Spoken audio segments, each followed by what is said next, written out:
Hello, my peeps, and welcome back to Passionate People and Preposterous Peeves.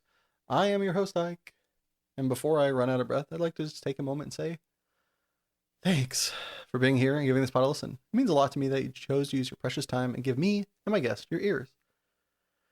Now, after all this gasping, you still have the wherewithal. It'd be really cool if you shared this with someone who you think would like it, or just subscribe yourself if you already haven't. That'd mean a lot.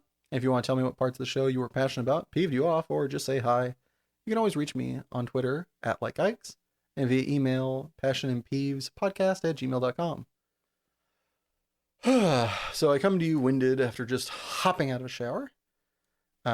Today is the day that past guests Dan Silver and myself are celebrating other past guest Kyler Martin's birthday. Happy birthday, Kyler! And so we just got back from Thai food, gonna play some Magic, and then we're gonna go out and play Vigima games and drink potentially copious amounts of booze. Or, 2/3 of us. I think one person's probably gonna have to drive back. Speaking of driving, we are now 2 for 2 on my car almost getting stolen by bozos. This last Monday came out after playing my usual modern magical fanfare with homies. Sorry about that. Kyler Martin and Dan Silver. And to find that the passenger door handle was fucked up. And apparently somebody tried to bust in that way, except, again, they were a nincompoop and were unable to do so. However, they did get to damage my car, and now I have to pay for it. Huzzah! So, have a car, but have to pay costs. And this is how I know I have found my mechanic for life, my mechanical soulmate. I take my car now forever to A to Z Auto in Pasadena, and Andrew is my guy. This is not a plug. Well, I mean, it is a plug, but it's not paid for. Andrew at A to Z Auto is the best. He's the owner dude. There's only 2 people there, so 50% of the chance you're gonna run into Andrew. But when I took it in, he was more annoyed than I was, and wanted to write a sign on the outside of my car that says, "If you're gonna try to steal this car, know what the fuck you're doing, or otherwise, fuck off." His words, not mine. Although I completely condone that message, as I was thinking very similar things. So, yeah, had to pay some money, but had a mechanic dude who understood, and got me where I was needed to go, and took care of shit. So, Andrew, A to Z Automotive in Pasadena, you guys fucking rock. Other than that, find myself trying to wade back into the dating pool via them apps to very little aplomb. As unless you're willing to pay, you get very few features and like buttons or whatever. But so that's fun. Other than that, I don't think there's a whole hell of a lot going on. I've gotten to a chill moment in my life, taking care of those. Oh, I got a I got a hat. I have the tag right here. I ordered a hat on eBay. Got it for the low price of $1 plus way too much in shipping, but $10 out the door. So deal and a half. My size fit well, had great imagery. But when they sent it to me, my name is listed as Isaac T. Sears. Some of you may know it is Thurman is my middle name. Love you, Grandpa. And I think it shows up on eBay as Isaac T. Sears. And so I bought this hat for I don't even know what team it was, but it has this cool looking horse with a pompadour, kind of trying to look like hardcore, kind of like a gang member. It's got this group jacket on, if you will. And so when they sent it to me, they sent it to me with the name Isaac Thoroughbred Sears, which is just something. So might be changing my name to that on social media accounts moving forward, because that's hilarious. So thank you very much, whoever I bought this from. I threw away the rest of the tag, so sorry, I don't know. But that was fantastic and made me smile. Yeah, other than that, lovingly have very little going on in my life right now, so that is fantastic. What else is fantastic is our guest today. Our guest today is a friend I have known probably going on 8 years, maybe 10. It is the fantastic Justin Cravy, a friend that I met through Magic, living in Sonoma County, and just all around swell dude. So without any more gilding the lily, take it away past me. Okay, folks, this afternoon we have the pleasure, nay, the honor of having a top five legend of the North American League, a bachelor from Sacramento State, and a hero so brave he risked the I-5 not only north but south in one day's time. It's the one, the only, Justin Correa.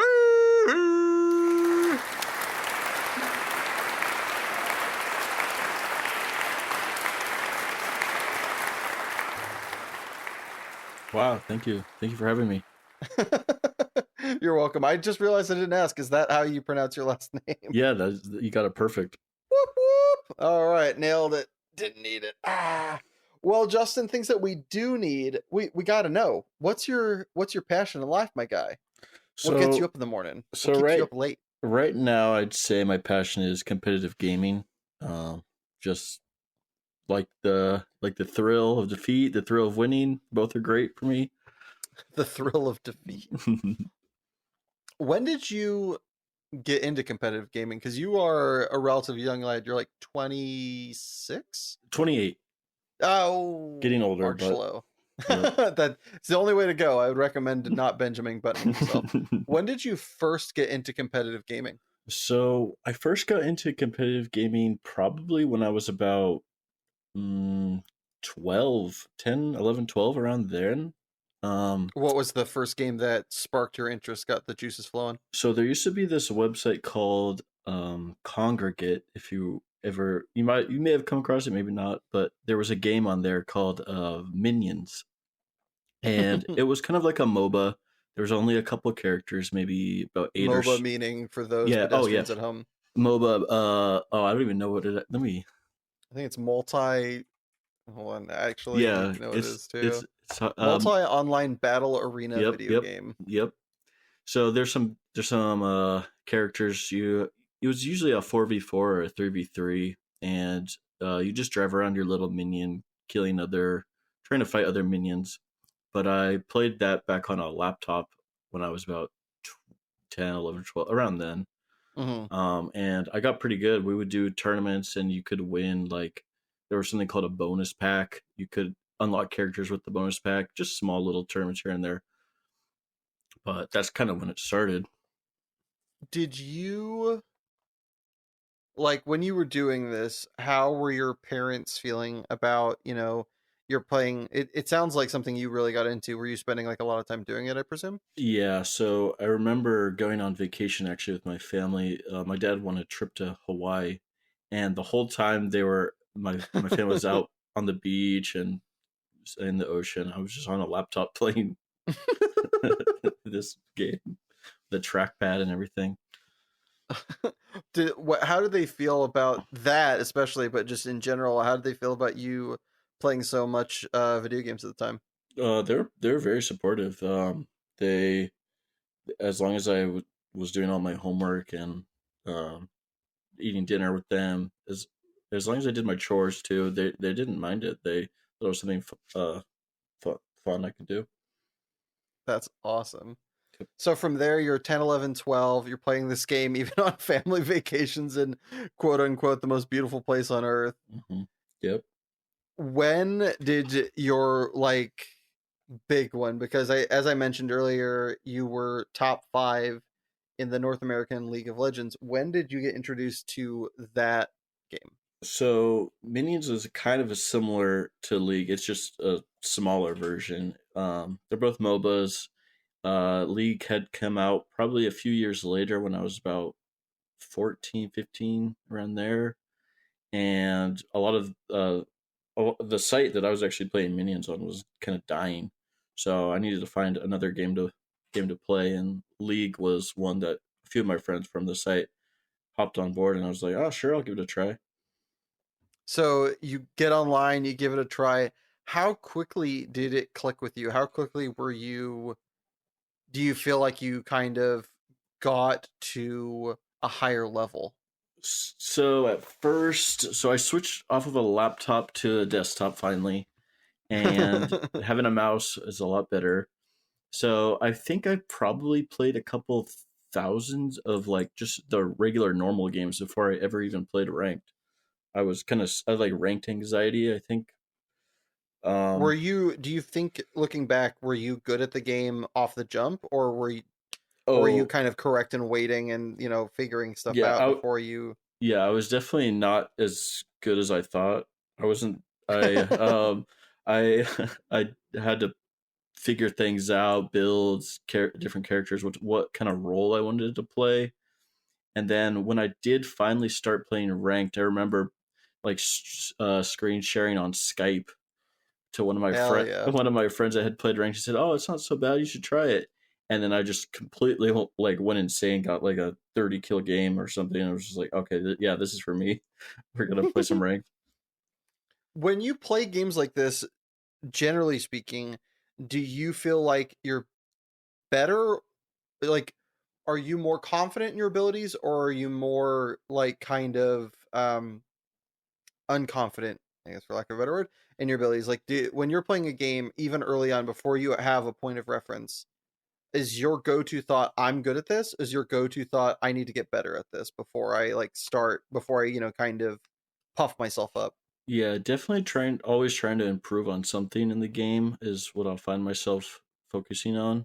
I like there was a time where I like know the my competition. I knew what they were gonna do, and how I could capitalize on that. But definitely didn't never thought I was the best. Just that I could always get better. Okay. And yep. So, as we were saying earlier, top five, how long did it take you to get to that kind of accolade? So Also, for those at home that don't know, myself sort of included in this, how many people, like top five out of North America, how many people are on a server? Like, your top five out of what? How, like, what's the poll here? yeah, there was definitely millions of people playing League around this time. Holy shit. On the server, definitely a few million. Um, I probably peaked in League about 3 or 4 years into playing, so it's around like season 3 or 4. But it did take a while for me to get very good at the game. I mean, it's still very early on. You hit this high spot. What were you thinking around that time? Were you like, oh, I've done it. I can kind of, I kind of hit this benchmark. Did you want to get to be like literally the number one? What was your reaction when you kind of found out about that? So around this time, I hit the rank, or I hit pretty high rank rated, and I had some offers to join either amateur teams or teams that were like semi-professional but not really professional, and or to even like scrim against some of the well-known teams like back then it was Complexity or Counter Logic Gaming, some high like have a scrim against Double Lift even. So my mind was kind of in joining semi-pro-ish pro, going to college to play. That's kind of where I was at the time. Why was it only semi pro? If you're top five out of millions of people, why was it not higher up? So one thing about League is unfortunately it's a team game, so you have to have some success in a team setting. And in a team setting, I don't know, the game it was weird. The games wouldn't go as well in a team setting for me. It was either the players I was playing with on these teams. I don't know what it was, but I would never do well in a team environment. Hmm. It might have been because I needed to shot call more and I was pretty shy back then. So I don't know, something happened. But in a team setting I wasn't great, but in solo queue I was one of the best. So, what did you do with these opportunities? You could go semi pro, you could do this, you could do that. What did you end up deciding to take on? So one thing I pursued was I got invited to join a team by a popular streamer back then. He goes by the name of like the Rain Man, and he was actually on Team Solo Mid when they first started. So I was like, oh, this is a pretty high profile guy. Maybe I'll join his team and we can do something. And we started off doing some team games, and one of our players ended up getting permanently banned. Off to a great start. Yeah. So once one of our teammates got permanently banned, it kind of things kind of fell apart pretty quick. I our team kind of fell to the side, and I kind of joined Complexity Academy, which is like an academy team, and we didn't have very good success there. Played some in like a lower challenger league that was streamed on Twitch, and our team was one of the worst teams. So we ended up selling. I think we ended up selling our spot to someone else, and things kind of fell off from there. Wasn't the best. Yeah, it doesn't sound amazing. No, no. So after this all falls apart, what was your takeaway? What was the kind of next step for you? You've had this setback. Kind of, did this affect your head game? Were you just like on to the next one? Did the where were you at mentally after this kind of really debilitating occurrence? So after this, I kind of went away from playing professionally and more of playing a little bit more for fun. A little bit. I had a friend that was a kind of a big YouTuber. I had a few friends that were big YouTubers on League, and one of them needed some help making some content. So I actually joined up with him for a few months, a year about, made some content with him. So I was kind of still getting paid a little bit to play League, but uh, nothing crazy. So it almost sounds like this is the past tense, that you no longer really play this, or that it's not really a thing that's going on. Yeah, Is am I picking am I picking up what you're putting down here? yeah. So I definitely don't play as often. I can still get highly rated if I like, not the upper echelons of the top five or whatever, but I could still get in the top like 500 people if I put in enough games. A few years back, like maybe a year ago, I was able to get into the top 500. I could still be decent at the game, but not nowhere as good as I was. Why was it just this thing that made you want to step away? Why the kind of shying away from the limelight, and the, like, no longer furthering this vision of yours? It definitely, it just, I feel like I don't have as much time in the day to practice. Like a lot of the pros will spend many hours playing, and I don't think I have that kind of time to dedicate as much as I did. Like when I was in high school, I almost failed out of high school just to play the game. I played that much, like maybe 14 hours a day. I just don't think I have the time to put in to get as good as some of these people do now.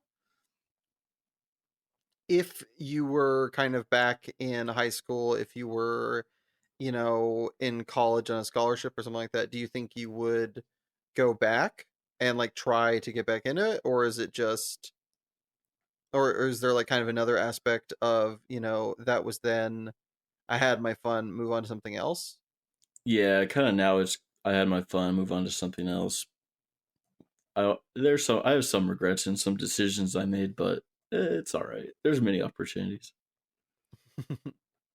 What are some of the, what are like the other, what have you moved on to since then? Or like, did this, because as I know the answer to this, you moved on. It, wow, my brain is stupid. Uh, you were competitive, before you were playing this like little MOBA, then you moved to a bigger MOBA. What did you move on to next? So recently, I've picked up playing a lot of competitive Magic. Um, I like it a lot more because it's not really team focused.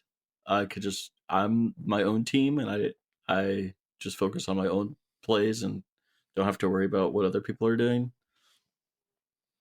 As it's not an online game, or not predominantly an online game in its biggest and its most competitive senses, what was the draw to going towards Magic? Was it just that, I don't have to worry about, teammates. I can just kind of do my own thing, or what drew you into it? Um, just I don't know. There's something about like the physical side, like the cart. It feels nice to shuffle. Yeah, as well as I I can only be mad at myself when I mess up. I can't. I have no one else to blame. I don't know. It's weird. There's something about like outplaying your opponents also that has a kind of aspect to it, or I don't know. There's a few reasons why I wanted to get into competitive Magic, but um, I didn't really have the funds to get into it earlier. I would always have to borrow cards and decks from people. So just kind of recently, I've actually had built up my collection and able to play. How did you get introduced from, you went from one MOBA game to another? That one makes sense. What got you into playing Magic? Where was that ingress point? So probably around when I was 18, 19, 20, I had a few friends that had been playing Magic in high school. I hadn't played yet, but they had some commander decks they liked to play, and it's probably about around the time Ravnica had came out or Return to Ravnica. And they were like, "Oh, you should get a fat pack and build a deck and play." And I was like, okay, let's." So For those of you that don't know, a fat pack is not a pack that needs to go to the gym. It's a collection of booster packs. I yeah, so they said, "Oh yeah, get some cards and we'll make you a deck, or could proxy up a deck and play." I think it was also around the time like uh Worlds, what the Magic Worlds was happening, and someone almost won it with Boggles. Okay, yeah. Yeah, so that I was like, wow, someone could win something with such a cheap deck. Oh, this is a cool game. So yeah. Why, looking back, why do you think it is that you only played team games as a kid and you never like tried out single player games or more individualistic games, whether they be online or just offline? Yeah, it I think just having like a group of people to play with was more fun to me. It was kind of like a Mm. social aspect a little bit. Um, it was nice like to get on voice and talk with people. I think is one of the another reason why. But yeah, so I don't know. I was never good at like the shooter games, so I never played any of those. Um, yeah, it was just something. Yeah, all the games that I started off, they were just something fun to do with my friends, but then they kind of evolved into me just being very good at them, and then kind of going off, like leaving my friends in the dust, kind of. What would you say your dream involvement with competitive gaming would look like? Whether it be Magic, whether it be going back to League, whether it Hmm. be a future game that may or may not even exist yet. What do you think would be like, if you could sit down, you know, pass God your diary, what do you think he would put out into the world for you? Just kind of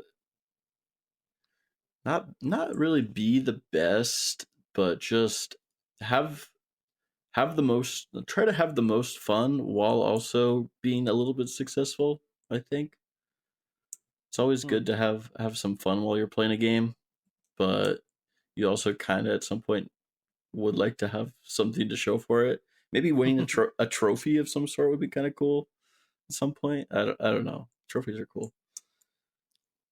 So if the idea of a trophy and excellence and kind of community brings is what brings you back and always kind of keeps you included, what do you think would stop you from coming back, or what would cause you to distance yourself from competitive gaming as a general sense? Probably just like playing against people that are like lame, or I don't know, just dealing with people that are just too annoying for me to deal with. I don't know. Like in Magic, someone that just like spam calling a judge, or someone slow playing, or someone in League that's like super toxic. Just the kind that kind of stuff would probably put me off to playing. If you didn't end up getting kind of brought into the MOBA space, what do you think you would have ended up doing as a passion in your life? Like if competitive gaming wasn't available to you, you just like didn't, you missed your letter to Hogwarts kind of dealy. Mm-hmm. Where do you think you would have ended up doing with your time and your energy? It probably been more focused on schooling, working. Um, I really like building computers as a kind of hobby, or like doing like just fixing people's IT problems is something I really enjoy, and helping them make things work and giving them a good customer service. I think it'd probably end up in that realm. Now, I know you're not much of a team player, but if there's someone that you could collab with either on preparing for a tournament or being on a team in League, who would you like to kind of rub shoulders with in either of these spaces? Let's see. In League, who So in League, there's a pretty popular streamer. I don't know if he still streams a little bit, but he played competitively for the team Cloud9 for a long time. It was probably Sneaky. He I think we would get along really well. And Magic wise, who would I want to collab with? Someone might be well, it's probably Manguchi. His streams are just too good, too funny. So, in many lines of work, there are secret terms that are only used by those who are in that space. What are some of your, either for Magic or for League of Legends, what are some of your favorite kind of in the industry terms that if you said them outside of, without teammates or fellow kind of colleagues in the space, people would just either look at you funny or complete misunderstand what you're trying to say? So in League, there's definitely a popular one. Everyone says like, "Oh, I need a gank bot, gank top, gank mid," and people are probably like, "What's a gank? What does that even mean?" And it's just like, "Oh, come down here and kill this guy," basically. So gank is kind of calling for assistance in the zone that you're in, or if you're Yep, saying a different zone, that would be where you need them to go. yep, exactly. Oh, interesting. Hmm. So as you were kind of getting good and trying to better yourself in League, or as you currently are trying to get better and do better in Magic, what would you say is the best or most memorable piece of advice you've received? Um, Definitely. Oh, that's a good question. We might need to come back to that one actually. Okay. What was your first real job? Going through all of this, you're wanting to have time to play games, get all your chores done, do Mhm. decently in school. What was the first job that you got a paycheck for? So my first kind of real job was I was actually a painter. I painted for my this guy was crazy, but I painted for this guy. We'd mostly do rent, not rent, like mobile homes or just like assisted living homes. Uh, Elderly people that just needed their house painted most of the time. That's what it was, but sometimes we'd have to go out on the road, and yeah, that's where I when I had to drive down to LA and back. It's a long way. Yeah, never again. Other than getting top 5 in League, what would you say are your proudest accomplishments in the competitive gaming space? um, there was a few there was a few league tourneys that I would they weren't super high profile, but they're called like go for lulz. Play a couple of those, and they had some prize back then. Winning those, there was like one team that would just stomp everyone, but getting to the finals and facing them was pretty good. In Magic, I actually do have a top four at a 20K.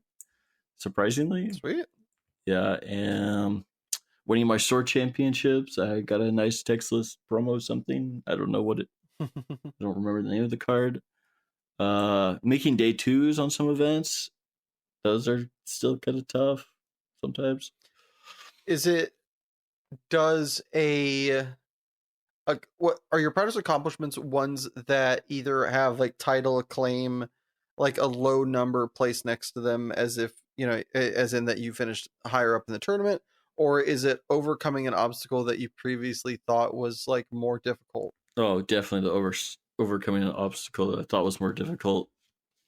Yeah, I like recently I played the RC and I was surprised I even made day two with how I was playing. I was playing really bad, but it's they seem softer than it should. I don't know.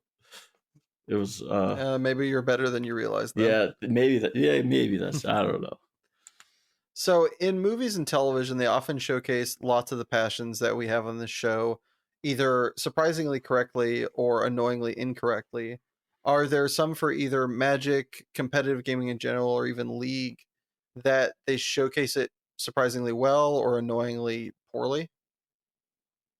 Yeah, I've seen them try to do some stuff like that on League on Netflix actually, and they've they've done an okay job. It's not. I know Magic they've done a terrible job, but League they do fine. Um, yeah, yeah, I'd say for League they had Arcane come out recently. I mean that didn't really showcase the game, but it was actually pretty good for League of Legends in general. Yeah.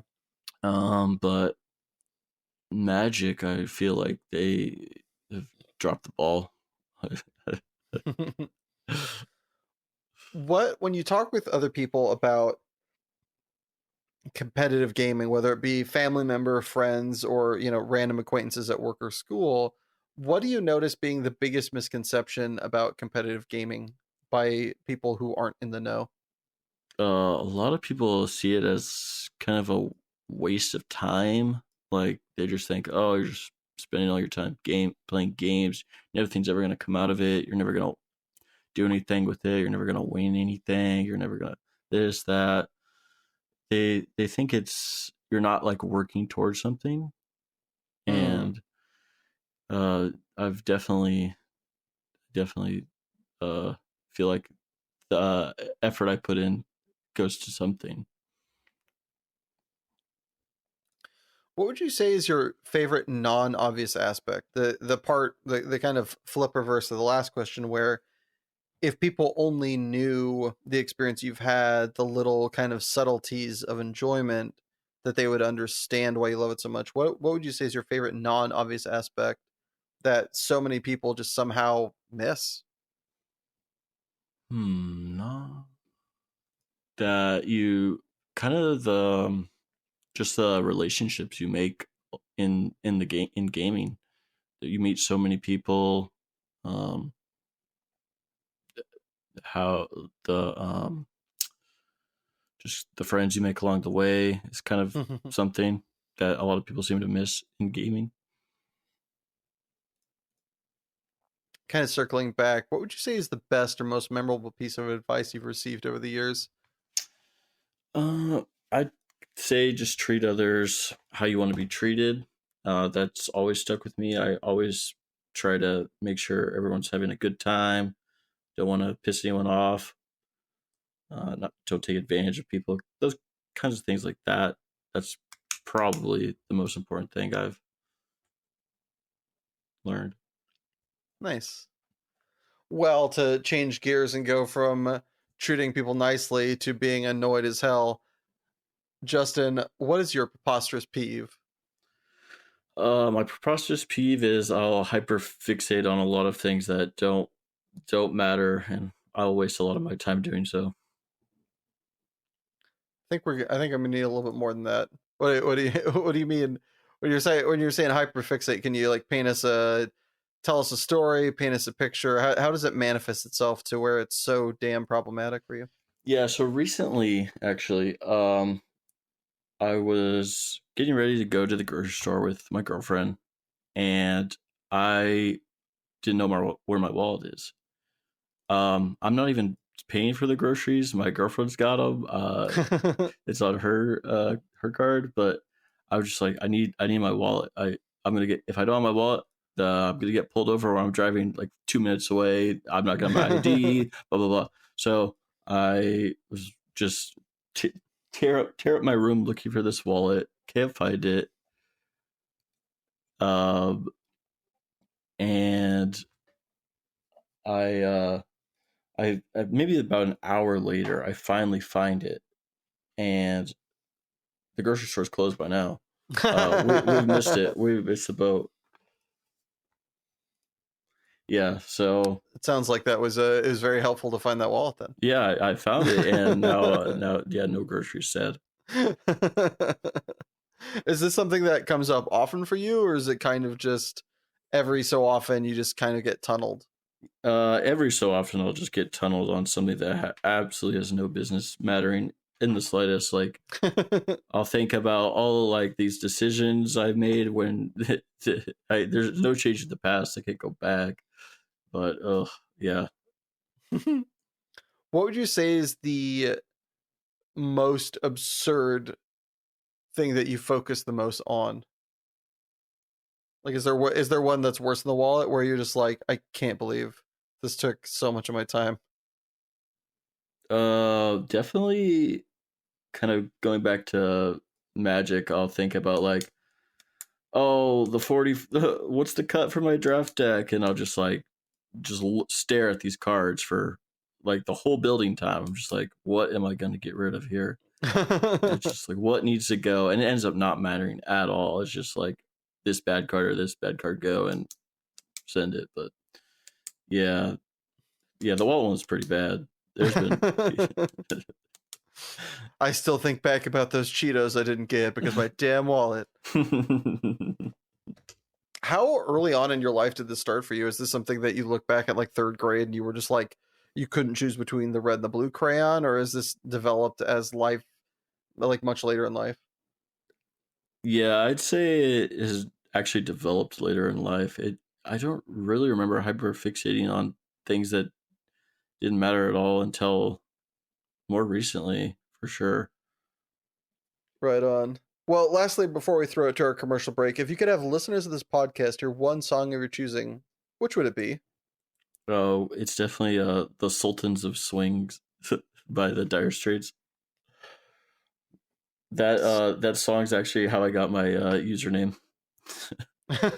And your username is? The Swinging Salt. Just a little spoonerism, and out we go. All right. With that, we're going to throw it to our sponsors. So Justin here can have a minute to put on this here rubber suit before we get all up in the lightning round. But if advertisements aren't your thing, why not have a listen to Sultans of Swing by the Dire Straits? Or if you really wanted to hear a song from a previous episode, check out the playlist on Spotify. Passionate People and Preposterous Peeve Podcast Song Rex. It's a long title, I know. Don't worry, there's a description in the link. Either way, see y'all in a bit. Do you need 100 pounds of butter? Come on down to Company Street Company. What if I need 30 gallons of olive oil? Come on down to Company Street Company. But what if I just want one flatless bird roasted for a reasonable price? Come on down to Company Street Company. Okay, but... Just come on down to Company Street Company. We have everything for a better price. Free snacks, and employees who don't want to kill themselves, or you, because we treat them like fucking human beings. Yeah, but... Yup. Even... Just get your ass down to Company Street Company, where the only sketchy thing we've ever done is enable frozen orange juice hoarders. And we're back. Justin, are you ready to enter lightning round? The lightning round. Oh yeah, bring it on. All right, put however much time it takes to bake this cookie on the clock. Justin, is there a price for you to give up your passion forever? Yes, probably couple. It'd have to be a lot, maybe a couple 100,000. Would you rather have a teleporter or a time machine? Definitely a time machine. Which is realer, mermaids or Bigfoot? Mermaids. Make the food or do the dishes? Do the dishes. You're having the best day of your life. What happens next? Another amazing thing or something terrible? Something terrible. Are hot dogs tacos? No. Would you rather be the best that ever did it, but you never enjoyed your hobby ever again? Or enjoy it more than you ever have, but never achieve anything of importance ever again? Enjoy it. Are you out of touch, or is it the children who are wrong? I think the children are wrong. One great novel or a good 12-book series? One great novel. Would you rather have tentacle arms or kangaroo legs? Oh, definitely kangaroo legs. Album, shuffle, or playlist? Shuffle. Do people who prefer Pepsi to Coke deserve human rights? Yes. Are you being the person Mr. Rogers knew you could be? Definitely not. Do you ever cheat in a test in school? A couple, yeah. Would you rather meet an alien or a ghost? An alien, I think. Do you create your own thoughts or do you just listen to them? Oh man. I think I just listened to them. Is there such a thing as a perfect piece of art? No. Is peeing in the shower normal human behavior or just for those filthy mer people? Normal person behavior. Have you ever had a crush on a cartoon character? Definitely, and I cannot remember any of their names. Names. Plural. All right, as we close out here, could you eat 37 of your favorite food for $5,000 in a 1 hour time limit? I don't think I could. Well, either way, congratulations. You've survived the lightning round. Woo! Now, before we move on, I, like many listeners at home, would like to now know, what is your favorite food that you couldn't eat 37 of in a 1 hour time limit for $5,000? I really like soft pretzels.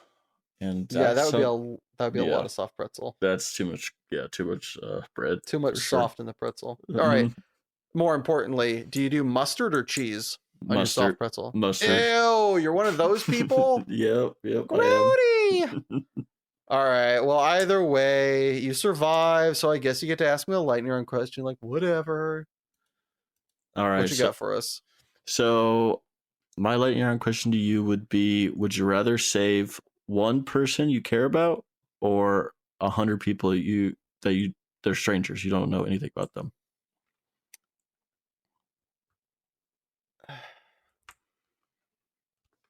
All right, so as it's a lightning round question, I don't get to ask backup information. Mm-hmm. So I'll save there's so many qualitative things I need to know here, but I'll say 100 strangers. All right. What if that is proposed to you? What do you say? I'd probably go with the 100 strangers also. Okay, so here's follow-up time. Do both groups, is this like a Bus versus Mary Jane from Spider-Man 1 situation? Or are both parties in the dark on this one? Both parties are in the dark. Do other people know that I was put up to this, or are they just going to know that I let one of them die or saved the other? They're gonna, the second one. They're gonna let people know they died. Okay, so people are gonna know that I didn't save one, but not that I saved the other. Mm-hmm. Ooh, they're both terrible still. Do I know which loved one, or no? Yes. Okay, well then it really depends. There's certain loved ones that if they knew that I chose them over 100 strangers, they'd be angry with me and they would prefer to let them die. So love you, Mom. Okay. As we come to As we come to a close here, is there anything you want to plug, shout outs you'd like to give, places people can find you or your content? If someone wants to message me, I have a Twitter. It's at the Swinging Salt, and that's about it. Sometimes I post on there. You can DM me. Do it! I don't know. Well, thank you, Justin, for being my guest today, and a special thanks to my editor, Richard Ashford, and my composer, Joshua Gibbons. And you, you listening at home, a very fun time to appreciate this. Time is the most precious commodity we have, and I really do appreciate you spending yours with us. And if you enjoyed this podcast, please subscribe, like, or just share it with a friend. Every little bit helps. Or if you already have and are out of episodes to listen to, don't worry. We put out a new episode every Monday at midnight on SoundCloud, YouTube, Spotify, and iTunes at Passionate People and Preposterous Peeves podcast. And a very special thanks are due to our patrons, Sabelli Ello. If you'd like to join said illustrious ranks and have your name read aloud, just head on over to patreon.com/Passionate People and Preposterous Peeves podcast. And do remember, folks, if days are numbered and songs are sung, at the end of the day, I think we've all won. So please stick around, because great things have only just begun.